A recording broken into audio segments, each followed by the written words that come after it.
These are the last things you have to do for the final project.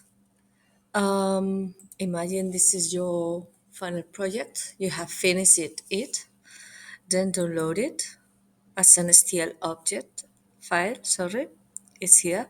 This file should be sent through the classroom. And later, open this program, repeat your host, download it from internet. Click here in Archivo and then add it. When you have done it, go here to Slicer, Slice.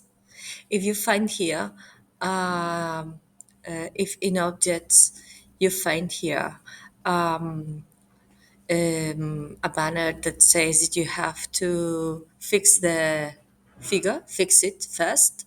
When you have done it, then you can go to the slicer, slice, as I said, slice it, and then save for zprint.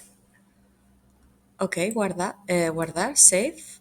Save it as a final project and your name and subname. And this G-code file is the one that you have to send me to the classroom. Both files, the still and the G-code, and that's all.